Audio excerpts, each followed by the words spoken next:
Money FM 89.3, the best of Saturday mornings. Saturday morning sit down. In our Saturday morning sit down, we are going to Singapore, but not the one you know, the one that you will never, ever be able to see. It sounds like a riddle, doesn't it? But you have. Singapore, Michigan, in a remote northeastern corner of the U.S. Well, it's not really the northeastern corner. It's kind of the Midwest. But anyway, in Michigan, along the shore of Lake Michigan, in the state of Michigan, near the mouth of the Kalamazoo River, lies the promised land once called Singapore. Unfortunately, it now only exists as a plaque on a suburban street. Founded in 1836, Singapore, Michigan was supposed to rival the ports like Chicago, for example, just across Lake Michigan. And it survived leadership power struggles, financial scandals, and a 40-day blizzard in 1842 to become a thriving trade hub with a population of, drumroll, 700. Yeah. Now, tragedy struck in 1875, and Singapore, Michigan vanished literally from the scene. We are going to talk all about that this morning with the backstory of a new Pangdemonium play coming out called Singapore, Michigan, starting on the 26th of June. With us in the studio is the playwright, the person who actually wrote this story, Chong An Ong, and also with us is Timothy Ko, the associate director of the play, and Ching Shu Yi, one of the actors of the play. Good morning to you all, and welcome. It is great to have you with us. Good morning. Good morning. Did you bring any Singapore, Michigan T-shirts with you, as swag or anything? Well, unfortunately, it's all buried under the And just clarify, it's Ong Chong An, right? You're Chong An. Yes. Yeah. Chong An, excuse me. Yep, so Chong An. Chong An, tell us, because you are the author, you are the playwright of this, tell us about Singapore, Michigan.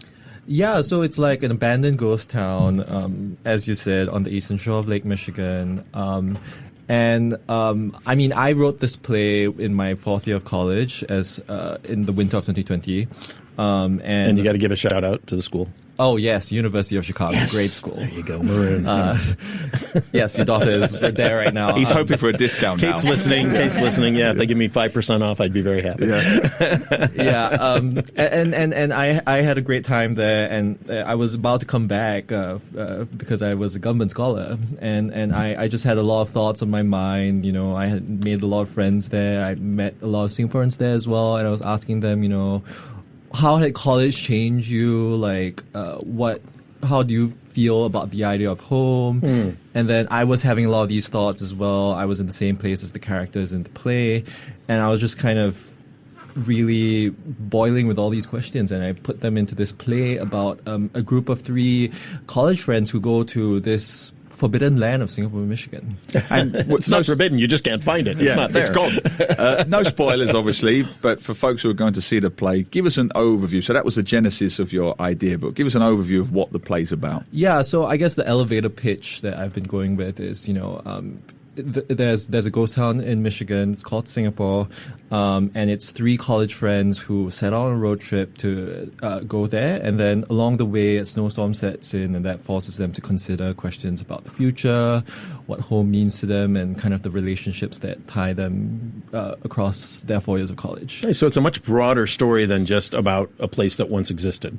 Yeah, we use it as the backdrop, but it very much looms large in the imagination of all 3 characters in the play. You know, it's 2 Singaporeans, 1 American who's not from the Midwest himself, and so it's kind of this idea of a home, or this kind of a parallel universe of what Singapore could have been, definitely looms large in their imagination as they're discussing all these big questions as college seniors about to set forth into the next chapter of life. Wonderful. Nice. Timothy Ko, let's bring you in. You're the director. What I love about this, I've spoken to Tracy and Adrian Pang about over the years, they want to encourage and nurture young talents, which is brilliant. You've done it. And I believe this is your first commission play through your New Works Lab playwriting mentorship program. So what was it about this particular play, this script, that you thought, this is the one? This is the one we give the green light to? Yeah, so when this play came to us in like 2023, so we've been working on it for about 2 years now before we kind of like commissioned it for this year. And I remember the first time I read it, I was so fascinated by it because it asked questions that I didn't have the answers to. And I thought that was like the biggest, scariest thing for me, that it was kind of taking big swings, asking big questions about home, belonging, geography, identity, that I hadn't really seen done before within like the kind of like Singapore play context. I thought it was so unique. And so I was like, yeah, let's try to get this one on the road, which is why I've been championing the play for the last 2 years. And of course, this particular year, this anniversary year for Singapore, might be bringing up those questions for a lot of people. Absolutely. I think with SG60 like on the rise, we're coming up to it in about 2 months. I think it's actually like a really good time to just investigate and talk about what home means to us and what might we think about when we think about home that isn't our kind of like National Day kind of opinion of home. And some of these questions might be hard questions to ask, but I think are necessary as we navigate the 21st century. Interesting. Ching Xiu Yi, welcome. Hi. Great to have you here. As an actor in this play, how did that surface for you, this idea of home, and what are your thoughts on the script that you'll be performing? I think it kind of sits in like a really special place because I am Singaporean, but I actually grew up overseas. So just kind of having that background and experience kind of brought me a very different perspective of home and what being a Singaporean and the country Singapore kind of means to me. So yeah, in rehearsals, we're constantly talking about what Singapore, Michigan, this place kind of means to all the different characters. And as the actor, you kind of get to explore different facets of what home means. Yeah. Who do you play in this production? What sort of journey does your character go on? So my character name is Carol.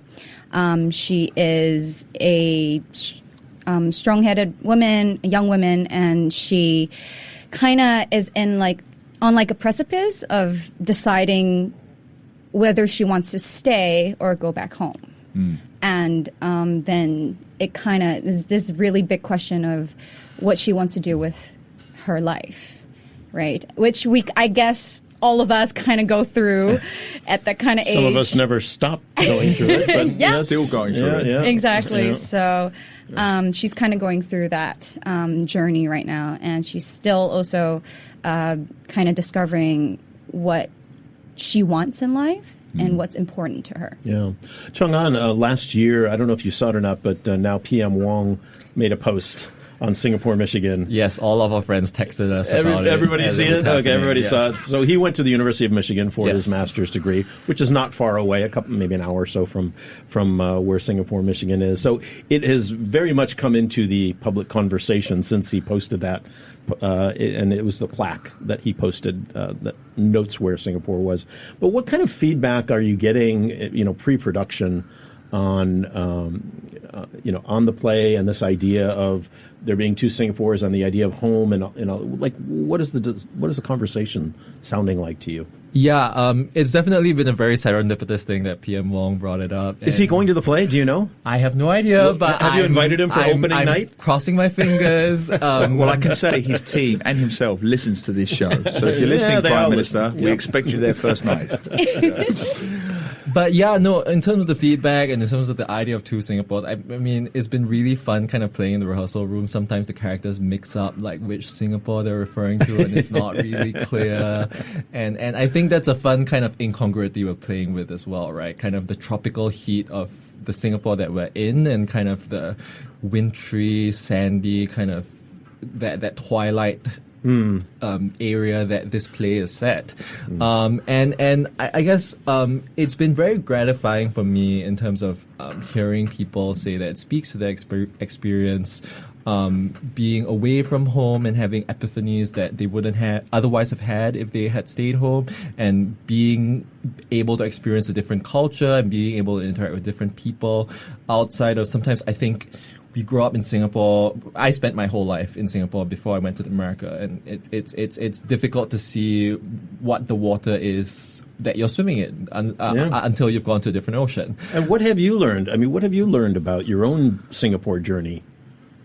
Oh man, in that's looking at these issues and writing this play? Yeah, that's such a complex and profound question, and Thank you very much. Complex and profound. All you said is, "What do you think of home?" No, because Wasn't that complex? I have so But it was many profound. kind of complicated push-pull feelings from the experience of writing the play, and talking to other non-Singaporeans, like other international expats in America, and they have similar experiences, even though we grew up in completely different cultural environments. So kind of finding those resonances about how we think of our home and how we kind of at times compartmentalize or can be a bit confused about our identity, and sometimes they overlap, and how that forms, and finding those resonances and putting it in the play. That was it's just so complex, and I feel like it's an ever-changing journey as well, my relationship with home. Yeah. But it is a key point, Timothy, isn't it? I was going to say that all our famous National Day songs, they're contractually obligated to mention the word home at least 17 times, right? The home is always a theme of every NDP. Home, home, home. It is constantly drilled into us. We are a very unique social experiment, Singapore, right? We're a relatively young country, number one. We're a very multiracial, multi-religious country. Many of the nation's grandparents, great-grandparents did not come from Singapore. So we do go on about the word home a lot, and understandably so. I suppose two things. What are your thoughts on that? And are some of these issues explored in the play? Because we do fixate on home and what it means to be home more than many other countries. Yeah. I think because Singapore is such a young country that there was a push, right, when the country was just coming out of independence, to really investigate that in the kind of National Day way. I think like what this play is trying to do is not necessarily discrediting that, but trying to expand the questions about that, and trying to look at it from a lens of there are many different types of Singaporeans, and they all have very distinct experiences. In this play, Carol, Shu Yi's character, is a Chinese Singaporean girl, and she's gone to the U.S. because she wants to, and her family can afford to send her to college there.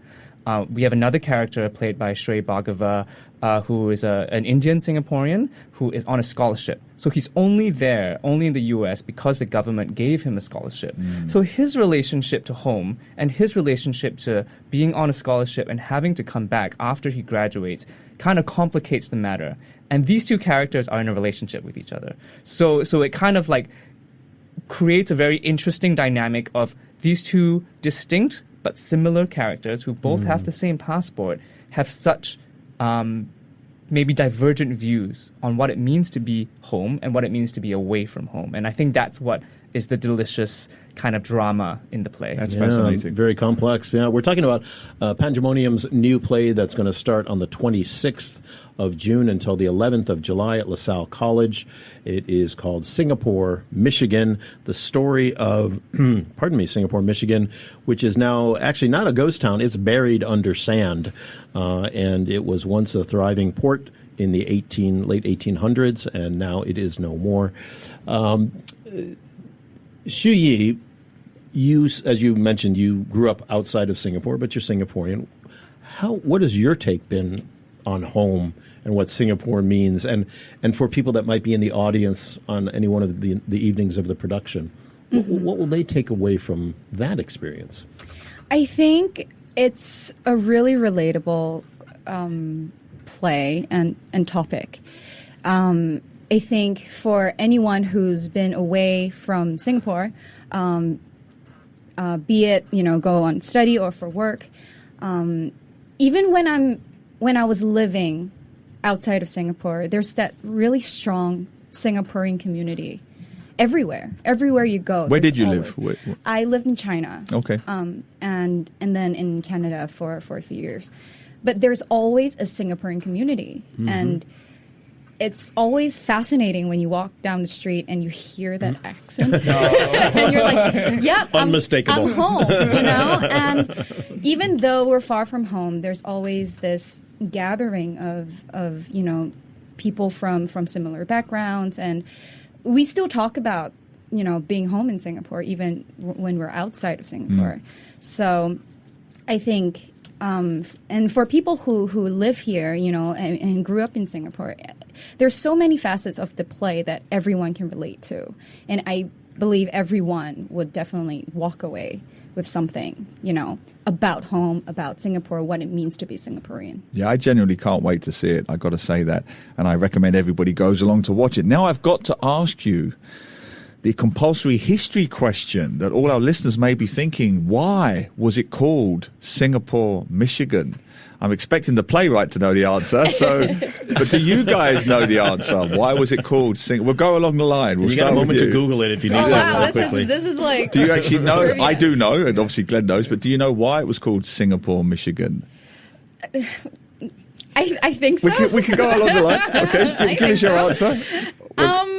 Actually, Tim, why don't you go first? Nice. Nice. He's the director. Within the text, there is a one of the characters wanders aloud that actually when Singapore, Michigan was founded, Singapore was already part of the British Empire, and maybe the founders of the town wanted to emulate that success as a kind of like port city, but I don't know if that's 100% true.